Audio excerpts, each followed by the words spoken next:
그림자매 무슨 내용이죠? 예수님이 음, 예루살렘에 올라가는 길에 음, 열두 제자를 불러모아서 자기가 십자가를 못 박혀 죽을 거고 3일 후에 살아날 거다라고 말한 다음에 이제 요한이랑 야고보의 어머니가 어, 요한이랑 야고보의 어머니가 그 아들을 데리고 예수님께 갔어요. 네, 이 둘을 좌우편에 앉혀달라 음, 했는데 좌우편에 앉혀달라 부탁을 하고 좀 생략하고 맹인이 와가지고 음, 맹인이 와가지고 저희가 눈을 뜨게 해달라고 부탁을 했고 예수님이 눈을 뜨게 했어요. 아니, 어쩜 이렇게 핵심을 다 얘기했지? 이거 대단한데? 아, 이거 지금 발표자 모드를 내가 못하겠어 갖고 이거를 잘 모르겠는데. 어쨌든 핵심을 지금 얘기했어요. 첫 번째는 예수님께서 제자들에게 나는 이제 예루살렘에 올라가면 이제 죽게 될 거야. 그 얘기를 해주셨어요. 세 번째 이렇게 예언을 하셨어요. 제자들에게. 근데 마지막 세 번째 얘기입니다. 이 얘기가. 내가 이제 곧 죽게 될 거야 라는 이 얘기를 세 번째 하신 그 내용이에요. 그런데 예수님은 십자가의 길을 걸어가시기 직전에 그런 모습인데 제자들은 어땠죠? 제자들은 엄마를 대동해서 치맛바람, 엄마를 대동해서 한 명은 주님의 우편에, 한 명은 주님의 좌편에 앉게 해주세요. 이게 뭔 얘기냐면, 이제 예루살렘 올라가면, 이제 예수님이 이제 뭐 폭동을 일으키시든, 아니면 이 세상을 정복하시든, 로마를 정복하시든 해갖고, 이 세상의 권세를 잡을 텐데, 그 권세를 잡으실 때, 한 명은 우편에, 한 명은 좌편에 앉게 해주세요. 그 얘기예요. 그러니까 제자들하고 제자들의 그 어머니는 생각이 완전히 이 세상 중심적인 생각. 그래서 이 세상에서 출세하기 원하고, 이 세상에서 잘 나가기 원하고, 네, 그런 마음으로 예수님께 나와서 한 명은 우편에 한 명은 좌편에 앉게 해주세요. 그 얘기를 하는 거예요. 그런데 예수님 심정이 어땠을까, 예수님? 나는 이제 예루살렘에 올라가면 이제는 그 모진 고난과 채찍질과 침뱉음과 빨개벗김과 모욕을 수치를 당하고 이제는 인류를 위해서 죽을 이 날을 세고 있는데 제자들은 이제 예수님 이제 올라가면 이제 우린 출세한다 이 생각 갖고 있었다는 거죠. 첫 번째는 예수님의 예언, 두 번째는 제자들의 그 권세에 대한 욕망, 그 세 번째는 얘기했듯이 두 맹인의 사건. 눈이 보이지 않는 두 맹인. 이 세 가지 장면이 오늘 이 본문 말씀의 내용입니다. 17절, 19절 말씀에 보면 예수님께서 예루살렘으로 올라가실 때 제자들을 따로 데리고 가셨어요. 많은 무리들이 예수님을 따랐는데 이 제자들만큼은 따로 데리고 가셨어요. 그리고 이 제자들에게만 따로 말씀하신 거예요. 뭐라고? 이제 난 예루살렘 올라가면 이제 난 죽게 될 거야. 아무에게나 이 얘기를 하신 게 아니에요. 12제자들에게만 이 예수님의 이 죽으심과 부활의 사건에 대한 이 이야기를 하셨다는 것이죠. 그런데 이때 예수님께서 이제 이렇게 얘기하십니다. 내가 이제 예루살렘에 올라가면 대제사장과 서기관과 그들에게 넘겨지고 또 죽이기로 결의가 될 것이다. 그리고 채찍질을 당할 것이고 조롱받게 될 것이고 십자가에 못 박히게 될 것이나 제3일 만에 다시 살아날 것이다. 이 얘기를 주님이 하시는 거예요. 그래서 예수님이 이 땅에 오신 목적이 뭐예요? 예수님이 이 땅에 오신 목적이? 죽기 위해 오신 거예요. 예수님이 이 땅에 죽기 위해 오신 거예요. 그런데 제자들은 예수님을 대동해서 이제 나는 이제 내가 누릴 권세, 내가 누릴 명예 이런 것들만 지금 계산하고 있는 거예요. 예수님은 죽으러 가는데. 그래서 하나님 나라의 백성이 누리는 명예, 우리가 예수님을 믿는 사람들은 하나님 나라의 백성이에요. 하나님 나라의 백성. 하나님 나라의 백성이 누리는 권세가 있어요. 명예가 있어요. 그런데 그 하나님 나라의 권세와 명예는 이 세상의 명예와 권세와는 달라요. 그런데 제자들이 그걸 몰랐기 때문에 이 얘기를 지금 하는 거거든요. 그래서 이 세상의 권세자들, 그리고 집권자들, 그리고 명망이 높은 사람들, 고관들, 쉽게 얘기하면 잘 나가는 사람들, 이런 사람들은 내 마음대로 할 수 있는 게 참 많아요. 그렇지 않겠어요? 돈이 많으면 내가 원하는 거 많이 살 수 있을 거 아니에요. 내가 원하는 거 많이 사고, 내가 원하는 거 많이 하고 할 수 있을 거 아니에요. 이 세상의 집권자들, 고위직들, 그 사람들은 내가 원하는 거를 많이 할 수 있는, 어떻게 보면 특권이면 특권이죠. 그런 삶을 누릴 수가 있어요. 그런데 하나님 나라의 고관들, 하나님 나라의 하나님 직분자들, 하나님 나라의 위치 있는 자들은 어떤 삶을 살아야 되냐? 오늘 이 제목에 나와 있는 그 말씀처럼 섬기는 자가 돼야 된다. 섬기는 종이 돼야 된다. 라는 거예요. 섬기는 종이 될 때 하나님 나라에 인정받는, 하나님 나라에 권세 있는, 하나님 나라에 명망이 높은 그런 사람이 될 수 있다는 것이죠. 그래서 이 세상과 하나님 나라는 달라요. 물론 이 세상에서도 잘 나가고 하나님 나라에서도 잘 나가면 더 좋겠죠. 그런데 근본적으로 하나님 나라와 이 세상과는 근본적으로 달라요. 그래서 하나님 나라의 주인이신 예수님조차 이 땅에서는 많은 것들 누리지 않으셨어요. 오히려 나눠주시고 섬기는 일에 사용하시고, 그리고 내가 하고 싶은 것보다 다른 사람들의 필요를 채워주셨어요. 예수님이 얼마나 바빴겠어요. 요즘에 대통령도 바쁘고, 요즘에 유재석 씨도 엄청 바쁘더라고. 프로그램 몇 개를 하는 거야. 그렇게 바쁜데 예수님 얼마나 바빴을까요? 예수님 가는 데마다 무리들이 막 몰려오고, 잠을 잘 시간이 없어갖고, 저녁에, 새벽에 잠을 잘 시간이 없는데도 불구하고 예수님은 난 좀 쉬어야 돼. 그러지 않으시고 무리들에게 나가셔서 무리들을 가르치시고 고쳐주시고 그들에게 복음을 전하시고 그런 이 사역들을 하셨다는 것이죠. 그래서 예수님은 이 땅에 왜 오셨냐? 섬기기 위해 오셨고, 예수님이 이 땅에 왜 오셨냐? 예수님은 죽기 위해서 이 땅에 오셨다는 거예요. 여기서 질문을 하겠습니다. 나는 하나님 나라의 백성입니까? 내가 하나님의 자녀입니까? 내가 예수 그리스도의 제자입니까? 정말로 그렇다면 우리는 내가 어떤 삶을 살아가고 있는지를 돌아봐야 돼요. 내가 어떤 삶을 살고 있는가, 지금 현재. 이 세상의 사람들이 추구하는 목적, 이 세상 사람들이 추구하는 가치관, 이 세상 사람들이 추구하는 곳으로 내가 향해 가고 있는가? 아니면 나의 참 목자이시고 나의 참 스승이신, 그리고 나의 롤 모델이시며 나의 삶의 표본이 되시는 예수 그리스도의 모습을 지향하며 따라가며 본받고 있는가, 그렇게 행하고 있는가를 우리는 잘 생각해 봐야 된다는 거예요. 예수님이 이 땅에 왜 오셨다고요? 죽기 위해. 누구를 위해? 온 인류를 위해, 나를 위해. 그리고 예수님이 이 땅에 오셔서 한 일이 뭐라고요? 섬기는 일을 하셨다는 것이죠. 그래서 우리는 우리의 삶을 한번 잘 생각해 봐야 돼요. 그런데 정말 신기하게도 예수님은 사람을 차별하지 않았어요.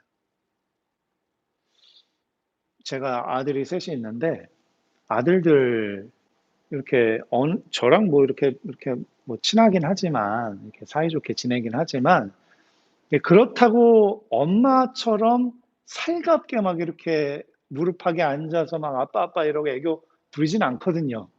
그런데 갑자기 어느 날 아빠 이러면서 막 옆에 와갖고 애교도 부리고 막 나긋나긋 부드러운 그 아들의 톤으로 막 와서 앉아 있다는 거지. 뭔가 평소와는 다른 모습이야. 왜 그럴까? 뭔가 꿍꿍이가 있는 거죠. 뭔가 계획한 바가 있는 거예요. 뭔가 얻고 싶은 게 있는 거예요. 그러면은 저는 지금은 안 그러는데 옛날에는 젊었을 때는 막 화가 났어 막. 아니 이 시꺼먼 속이 보이는 거야. 아니 그럼 평소에라도 잘하던가 아빠한테. 평소에는 아빠를 거들떠도 보지도 않아. 어? 아빠가 하루 종일 일하고 와 갖고 파김치가 돼 갖고 들어왔는데도 옆집 아저씨만큼도 왔냐고 이야기도 안 하고 본척 만척하고 지네들끼리 막 들어가 있고 막 그러는데 어느 날은 막 와 갖고 살갑게 이러면은 어? 얼마나 열받겠어 아빠 입장에서. 그 시꺼먼 속이 보이니까 그럴 땐 진짜 화를 막 내고 싶은데 그런데 예수님은 그러지 않았어요. 예수님은 이 두 제자의 어머니가 예수님께 나와왔을 때 이렇게 물어보세요. 무엇을 원하느냐? 이렇게 물어보세요. 아니, 저도 제 아들들이 그렇게 와갖고, 꿍꿍이 속을 가지고 와서 뭐 해주길 바라는 그 마음을 가지고 있는 것도 제 눈에도 보이는데, 저도 캐치를 하는데, 하나님의 아들이시고 하나님이신 예수님이 그 여인의 그 속마음을 알까요? 모를까요? 100% 꿰뚫고 있지. 얘가 지금 세상의 권세를 추구하고 있구나. 나는 지금 죽으러 가는데 얼마나 열받았을까요? 나 같았으면 뭐 화를 내고 막 집어 던지고 저를 가라고. 네가 지금 제정신이냐고. 이거 치맛바람은요 아들들이 부추긴 거라고 저는 봐요. 아니 제자들을 불러다가 따로 얘기하고 있는데 거기 엄마가 웬일이야? 왜 와? 제자들이 엄마한테 부탁한 거겠지.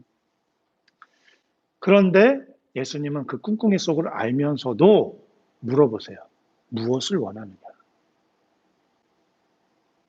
예수님은 우리의 필요를 알기 원하세요. 내가 뭘 원하는지, 내가 지금 필요한 게 무엇인지. 주님은 그걸 알기 원하세요. 그게 뭐 우리의 마음에서는 세상적인 거든지 잘못된 거든지 영적으로 봤을 땐 뭐 하등급이든지 상관없어요. 주님은 그 모든 거를 알기 원하시고 듣기 원하세요. 그래서 물어보는 거예요. 무엇을 원하느냐. 그것도 다 들으세요. 들으면 더 열받지. 그런데 화를 안 내세요. 그리고 가르쳐 주세요. 제자들에게. 그래서 이후의 말씀들을 보면은 제자들에게 다시 한번 설명을 해줍니다. 너희들이 22절에 내가 마시려는 잔을 너희가 마실 수 있느냐? 또 물어보세요. 그들이 대답할 때는 말할 때 할 수 있습니다. 너희가 과연 내 잔을 마시려느냐? 내 좌우에 앉는 것은 내가 주는 것이 아니라 아버지께서 주는 것이다. 누구를 위해서 예비했든지 그들이 얻을 것이지만 얻을 것이다. 이렇게 얘기를 해요. 그리고 이 열 제자들은 이 두 형제 때문에 열받았어요. 그 니네가 좌우편하면 우린 뭐냐 시다냐? 이러면서 막 열받았어요. 그런데 그 예수님이 다시 불러다가 얘기를 하세요. 야야야 흥분하지 마. 흥분하지 말고 내 말 잘 들어. 그러면서 이방인의 집권자들이 이 세상 사람들 얘기하는 겁니다. 이방인의 집권자들 높은 사람들이 임의로 사람들을 주관하고 임의로 너 일로 와. 회사 CEO가 군대 어떤 그 장교들이 그 뭐 별들이 이거 해 하면 해야 되잖아. 사람들을 주관해요. 명령해요. 이렇게 해. 그럼 그 밑에 있는 사람은 또 해야 돼요. 이게 세상의 주권자들의 권세고 능력이에요. 그런데 하나님께서 그렇게 말씀하시는 거예요. 이방인의 집권자들이 그들을 임의로 주관하고 그 고관들이 그들에게 권세를 부리는 줄을 너희들도 알지? 26절. 너희 중에는 그렇지 않아야 하나니. 뭐예요? 이 세상의 높은 사람들은 사람들에게 이래라 저래라 명령할 수 있다는 거야. 마음대로, 내 마음대로. 높은 사람의 특징이 아까 뭐라 그랬죠? 내 마음대로 할 수 있는 거야. 돈이 많으면 내 마음대로 돈을 쓸 수 있고, 내가 원하는 건 내 마음대로 살 수 있고, 가고 싶은 곳 내가 마음대로 갈 수 있고, 만나고 싶은 사람 내 마음대로 만날 수 있고, 돈으로도 사잖아요. 워렌 버핏 만나려면 뭐 몇십억 내고 점심 식사 하잖아요. 내 마음대로 내가 하고 싶은 걸 할 수 있는 특징이 이 세상 사람들이에요. 그런데 주님이 말씀하시기를 그런데 너희들은 그러면 안 돼. 그 얘기예요. 너희들은 그러면 안 돼. 하나님의 아들 예수님께서 제자들에게 말씀하십니다. 너희들은 그러면 안 돼. 너희들은 세상 사람이 아니야. 너희들은 내 백성이야. 너희들은 나의 양이야. 너희들은 내 제자들이야. 너희들은 그러면 안 돼. 너희들이 원하는 대로 살면 안 돼. 너희들이 하고 싶은 대로 살면 안 돼. 그 얘기예요. 쉽게 얘기하면. 그러면서 뭐라고 말씀하시냐면은 너희 중에 누구든지 크고자 하는 자는 너희를 섬기는 자가 되어야 한다. 그 얘기를 하시는 거예요. 그리고 너희 중에 누구든지 으뜸이 되고자 하는 자는 너희의 종이 되어야 하리라. 그 말씀하시는 거예요. 이 세상의 가치관과 하나님 나라의 가치관은 완전히 다른 거예요. 그래서 여러분 이 세상에서 내 마음대로 하는 사람들을 좋아하지 마세요. 내 마음대로 할 수 있는 능력을 가진 사람들을 너무 부러워하지 마세요. 오히려 하나님이 말씀하시는 것은 내 마음대로 할 수 있는 것을 내려놓는 자. 내 마음대로 재정을 활용할 수 있는데 그것을 포기하는 자. 내 마음대로 어디를 갈 수 있고 행할 수 있지만 그것들을 저버리고 다른 사람들을 돕는 자, 섬기는 자. 그런 사람들이 하나님 나라의 고관이다. 이렇게 주님 말씀하시는 거예요. 그래서 28절 말씀의 하이라이트입니다. 28절 말씀 우리 함께 읽어보겠습니다. 시작. 인자가 온 것은 섬김을 받으려 함이 아니라 도리어 섬기려 하고 자기 목숨을 많은 사람의 대속물로 주려 함이니라. 아멘. 예수님이 오신 것은 하나님이시고 하나님의 아들이심에도 불구하고 권세가 있으시고 능력이 있으시고 온 우주를 창조하시는 창조주이심에도 불구하고 모든 것을 행할 수 있는 그런 권세와 능력이 있었음에도 불구하고 그것들을 다 내려놓고 섬김을 받기 위해서 온 것이 아니라 섬기기 위해서 왔고 섬길 뿐만 아니라 자기의 목숨까지 이 세상 사람들, 많은 사람들의 대속물로 주기 위해 왔다. 예수님 말씀하시는 거예요. 그러면서 이 이후에 여리고에서 예루살렘으로 올라가게 됩니다. 예루살렘으로 올라갈 때 큰 무리들이 예수님을 에워싸고 몰려들어요. 그때 두 맹인이 예수님 앞에 소리 지르면서 옵니다. 다윗의 자손 예수여, 우리를 불쌍히 여겨 주십시오. 그때 예수님이 이 두 제자의 어머니에게 했던 그 이야기를 동일하게 하십니다. 너희가 무엇을 원하느냐? 이 여인이 예수님에게 다가왔을 때도 예수님은 아마 불쾌했을 거예요. 제가 저희 아이들의 꿍꿍이 속을 알았을 때 화가 치밀어 오랐듯이 예수님은 아마 불쾌했을 거예요. 그리고 수많은 무리들이 있는데 이 두 맹인이 소리를 지르면서 예수님 앞에 달려왔을 때 예수님은 아마 당황했을 수도 있어요. 그럼에도 불구하고 그들에게 너희가 원하는 게 무엇이냐? 너희들의 필요가 무엇이냐? 물어보시는 것이죠. 예수님은 우리의 필요를 알기 원하세요. 내가 내 시꺼먼 꿍꿍이 속에 있든지 없든지 상관없습니다, 여러분. 아직 나는 예수님을 잘 못 믿기 때문에 나는 아직 신앙이 아직 어리고 적기 때문에 내 원하는 것까지 하나님이 응답해 주시겠어? 아니에요. 그런 거 상관없습니다. 이 두 제자의 어머니의 소원도 예수님이 마다하지 않으시고 들어주셨어요. 그리고 다 들으시고 그것이 잘못되었을 때는 교정해 주시고 가르쳐 주시고 다독여 주시고 그들이 진정한 하나님 나라의 백성으로 살아갈 수 있도록 도와주시고 그래서 여러분 주저하지 마세요. 하나님 앞에 기도할 때 하나님 앞에 간구할 때 인간적인 욕심이 조금 들어간 거 아닌가 싶어도 주저하지 마세요. 그냥 다 말씀하세요. 아낌없이, 거침없이, 담대하게 주님께는 다 쏟아 놓으세요. 때로는 여러분들의 마음에 상처도 있을 것이고, 아픔도 있을 것이고, 잘 풀리지 않아서 힘겨운 마음도 있을 것이고, 인간 관계 가운데, 부모님과의 관계 가운데, 친구 관계 가운데, 재정 문제 가운데, 학업 가운데, 모든 문제들 가운데 이런 어려운 일들이 있을 터인데, 여러분 그런 것들이 세상의 일이라고 치부하고 하나님 앞에 아뢰지 않고 그러지 마시고 모든 일을 다 하나님 앞에 고백하세요. 하나님 다 들어주십니다. 다 들어주시고 잘못됐을 경우는 시정해 주시고 교정해 주시고 가르쳐 주시고 올바른 길로 인도해 주시고 그런 분이세요. 그래서 언제든지 주님께 말씀하세요. 무엇이든지 주님께 말씀하세요. 주님은 항상 우리에게 귀 기울여 듣고 계십니다.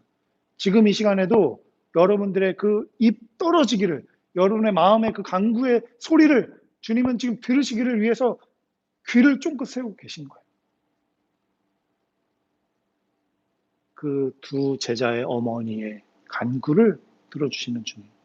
이 두 맹인의 외침을 들으시는 주님께서 여러분의 외침, 여러분의 간구도 하나님이 하나하나 소홀히 여기지 않으시고 다 들어주시는 줄 믿으시기를 축복합니다. 여기서 예수님이 대속물로 이제 말씀을 마무리하겠습니다. 예수님이 대속물로 주기 위해 왔다라고 말씀하세요. 대속물이라는 단어는 헬라어로 리트론이라는 말인데 이거는 풀다, 벗다 이런 말이에요. 이건 뭐냐면 어떤 의무나 속박에서 자유케 하시는 분이라는 거예요. 여러분 매이지 마세요. 여러분 재정에 매이지 마세요. 돈 없다고 여러분 인생 불행하지 않습니다. 돈 없다고 못하는 거 아니에요. 돈에 매이지 마세요. 그리고 이 세상에 학력 이런 거 매이지 마세요. 내가 가진 스펙 이런 것에 매이지 마세요. 우리는 너무나도 내가 작아 보이기 때문에 이 세상 잘 나가는 사람들이 너무 많기 때문에 우리는 이런 어떤 한계, 울타리, 나의 이런 것들에 너무 속박되고 너무 매여 있어요. 그런데 우리 하나님 아까 전에 찬양했죠? 우리 하나님은 큰 길을 만드시는 분이세요. 광야에 사막에 강을 흘리게 하시고 길을 내시는 분이세요. 고속도로를 사막에 내시는 분이 우리 하나님이세요. 이 찬양의 고백처럼 주님은 이 우리의 마음에 우리의 생각에 우리의 삶 속에 운행하시는 분, 역사하시는 분이세요. 온 우주를 만드신 창조주 하나님께서 역사하실 때 우리의 삶이 변화되게 돼 있는 거예요. 3절의 가사처럼. 나를 너무 한계를 짓고 내 안에 이 내 스펙이나 재정이나 학력이나 이런 내 외모나 이런 것들을 너무 나를 가둬두지 마시고 하나님께 맡기세요. 하나님이 그 모든 한계를 깨뜨리시는 분이십니다. 하나님이 그 모든 속박에서 자유케 하시는 분이세요.